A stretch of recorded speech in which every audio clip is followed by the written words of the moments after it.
Hello नमस्कार, मैं doctor Surendra खंसली ज्योतिष आचार्य ज्योतिष की इस नई श्रृंखला में आप सभी लोगों का स्वागत करता हूं। दोस्तों, आज बात करेंगे हम लियो साइन सिंह राशि की, और सिंह राशि के जो गोचर भी देखते हैं और साथ साथ में हर हाउस की प्रेडिक्शन करते हैं। ये आपके साथ में अब शुरू करते हैं सिंह राशि को, क्योंकि इस राशि सभी राशि चक्र की सभी राशियों में एक प्रबुद्ध राशि है, और इसमें कहा जा सकता है कि जो इनके लॉर्ड हैं वो सूर्य हैं, और सूर्य से ये जगत है, और कई प्रकार की चीजें सूर्य से हम देखते हैं। साथ साथ में जो वार्षिक फल भी देखना पड़ता है हमें, तो वो भी सूर्य की गति के अनुसार ही देखते हैं कि सूर्य कब किस हाउस में गोचर कर रहा है, और उसका प्रभाव क्या क्या वहाँ उस हाउस से संबंधित उस महीने से संबंधित होता है। क्योंकि सूर्य एक राशि में एक महीने रहते हैं, और 12 राशियों में 12 महीने इनका गोचर होता है। उससे हम वार्षिक फल किसी भी राशि का देखते हैं। चलिए सिंह राशि में उतरते हैं और आज की यात्रा करते हैं। सिंह राशि का जो पहला जो स्थान है, वहां पर सिंह राशि का अंक है 5। ये सिंह लग्न से और सिंह राशि से हम आज की चर्चा कर रहे हैं। जो 5 स्थान है और उनका जो लॉर्ड है जो सूर्य है, ये ठीक तीसरे स्थान में जो सिंह राशि से और जो सिंह लग्न है उनसे ठीक तीसरे भाव में वहां पर बैठ रखे हैं। अब मैं ये कहूंगा कि तीसरे भाव होता है पराक्रम का, और पराक्रम के भाव में यदि सूर्य वहां पर जाते हैं तो वो जो स्थान है वो शुक्र का स्थान वहां पर है, और वहां पर सूर्य चले गए हैं।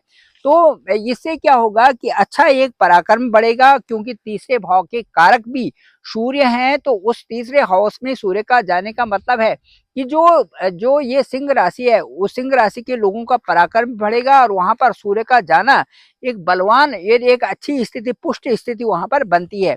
साथ साथ में मैं ये कहना चाहूंगा कि वो भाई बहनों का भी स्थान होता है। तो इससे क्या होगा कि उनके साथ में भी अच्छा व्यवहार बनाने के लिए आप तत्पर रहेंगे, या उनके साथ में कोई भी समस्या आती है तो उन समस्याओं को समाधान करने के लिए आपका बार बार ध्यान भी उधर को जाएगा, क्योंकि आपकी ही राशि वहां पर गई हुई है जहां पर आपके भाई बहन है, तीसरा स्थान है। तो ये एक अच्छी बात है, और ये अच्छा प्रयत्न होना भी चाहिए, और भाई बहनों में इस तरह से अच्छा वातावरण होना भी चाहिए। अब चलिए उसके बाद यदि हम ये देखते हैं, सेकंड हाउस को देखते हैं, तो सेकंड हाउस जो सिंह राशि से दूसरा हाउस है, वहां पर इस समय केतु का गोचर चल रहा है। केतु का गोचर का मतलब ये है कि सेकंड स्थान में केतु ठीक है। वहां पर वाणी का स्थान भी है, वहां पर हमारा घर का स्थान भी है, और वहां पर हमारा परिवार भी है, और साथ साथ में बैंक बैलेंस भी है। तो मैं ये कहूंगा कि बैंक बैलेंस में तो बहुत अच्छी तरक्की तो नहीं हो रही है, पर ठीक है, एक बैलेंस आपका धन बना हुआ है। दूसरा, वो परिवार का स्थान भी है, तो वहां पर एक सामंजस्य बना के आपको चलना है। इसकी आपको अच्छी खबर है। आप जानते भी हैं कि इसमें जो है एक अच्छा बैलेंस बना के चलना भी चाहिए। और उसके बाद वहां पर वाणी है, तो वाणी का मतलब ये है कि आपने जो शब्द भी बोलने हैं किसी के साथ में, उनको बिल्कुल तराजू में तोल के तब बोलना है। कहने का मतलब है यदि केतु वहां पर चलता है तो आपकी वाणी का बहुत प्रभाव है। जैसे आप बोलोगे वैसे ही आपको सामने से जो है उसका अच्छा रिप्लाई मिलने वाला है। इसलिए उनको अच्छी तरह से अंदर से तोल के और तब भी किसी के साथ में शब्द कहे जाए तो ज्यादा अच्छा है, क्योंकि केतु का गोचर भी है और आपकी सिंह राशि भी है। तो सिंह राशि ये जानते हैं कि मुझे क्या करना चाहिए, क्या बोलना चाहिए, क्या नहीं बोलना चाहिए। इन सब चीजों का आकलन सिंह राशि अच्छी तरह से जानती है। चलिए अब चलते हैं, सीधे चलते हैं, और अब सीधे जो चलते हैं आपके चतुर्थ भाव में। चतुर्थ भाव का अंक 8 है, और यहाँ पर जो है बुध का गोचर पहले से ही है। शुक्र यहाँ पर रहेंगे, सूर्य यहाँ पर आएंगे। अब बहुत अच्छे योग यहाँ पर बनने वाले हैं नवंबर के महीने में। तो मैं ये कहूंगा कि एक अच्छा योग भी बन रहा है। उससे क्या होगा कि आपके सामने जो दसम भाव है, तो वहां पर एक रिस्पेक्ट है, वहां पर रिस्पेक्ट भी बनेगी। आपके समाज में भी रिस्पेक्ट, आपके ऑफिस में भी रिस्पेक्ट, आपके बाहर भी रिस्पेक्ट बनने वाली है। जो लोग जिस जिस क्षेत्र में हैं और सिंह राशि के हैं, क्योंकि जो आपका सुख स्थान है, सुख स्थान में यदि वहां पर बुध है तो बुध का इम्पैक्ट है। सुख स्थान में वहां पर यदि सूर्य है, सूर्य का इम्पैक्ट है। सुख स्थान में यदि वहां पर शुक्र है तो शुक्र का इम्पैक्ट है। अलग अलग तरह से ये आपको प्रभावित कर रहे हैं, और उसी तरह से आपका रिस्पेक्ट का जो दर्जा है, सम्मान जो आपका बनना है, वो एक अच्छा अच्छा सम्मान आपका बना हुआ है, और एक रिस्पेक्ट अच्छी होनी बहुत बड़ी बात होती है। चलिए इसके बाद यदि आगे चलते हैं और उसके बाद सप्तम स्थान को देखते हैं, तो सप्तम स्थान का अंक 11 है, और वहां पर जो छठे स्थान का अंक 10 है। इन दोनों के जो लॉर्ड हैं वो शनि हैं और शनि का गोचर आपके ठीक जो है सप्तम भाव में है। सप्तम भाव को अच्छा बनाने की पूरी जिम्मेदारी ले रखी है सप्तम में शनि ने। ये स्थान को सुरक्षित भी रख रहे हैं और बहुत अच्छी तरह से सुरक्षित है भी। लेकिन इस समय क्या है कि जो मंगल है, मंगल का गोचर आपके ठीक 12वें भाव में चल रहा है और मंगल इस समय नीच के हैं क्योंकि वहां पर कर्क राशि है। तो 12वां हाउस मतलब सिंह लग्न या सिंह राशि से पीछे वाला जो भाव है वो है 12वां। तो वहां पर द्वादश भाव में वहां पर मंगल का गोचर चल रहा है। मंगल सीधे दृष्टि कर रहे हैं वहां पर आपके सप्तम भाव को शनि के ऊपर दृष्टि कर रहे हैं और उसके साथ साथ में जो मंगल की दृष्टि है वो आपके तीसरे भाव में शुक्र के ऊपर है। तो ये थोड़ा सा दिक्कत वाली बात होती है कि इसका मतलब है कहीं ना कहीं थोड़ा थोड़ा अड़चन होना। तो जो वैवाहिक जीवन है, क्योंकि सप्तम भाव वैवाहिक जीवन का से संबंध होता है, तो जो वैवाहिक जीवन है उसमें सामंजस्य बनाए रखें। जो लोग बहुत समझदार हैं उनके लिए तो कोई दिक्कत नहीं है, लेकिन जहां पर समझदारी नहीं है वहां पर ये होता है कि मंगल के नीच होने से ये थोड़ी सी बात एक दूसरे के साथ में मन पे लग जाती है, तो उसको एक हम बहुत बड़ा पेड़ बना देते हैं। इस तरह से करने की आवश्यकता नहीं है, क्योंकि जीवन में छोटी छोटी बातें ही बड़ी बनती हैं। तो उनको अच्छी तरह से उनका निर्णय लेना चाहिए, एक एक करके समस्या का समाधान होना भी चाहिए।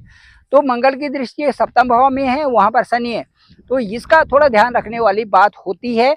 लेकिन जो समझदार लोग हैं उनके लिए कोई बड़ी बात ये है नहीं। उसके बाद जो तीसरा भाव है वहां पर भी मंगल की दृष्टि होगी, वहां पर सूर्य है। तो मैं ये कहूंगा कि आपका जो पराक्रम है वो बड़ा हुआ है। साथ साथ में कोई आप ऐसा रिस्क ना लें, कहीं पर किसी को ऐसे इन्वेस्टमेंट न करें, किसी को ऐसे पैसा न दें ताकि जो है वो वापस आने की उसकी कम संभावना बनी रहे।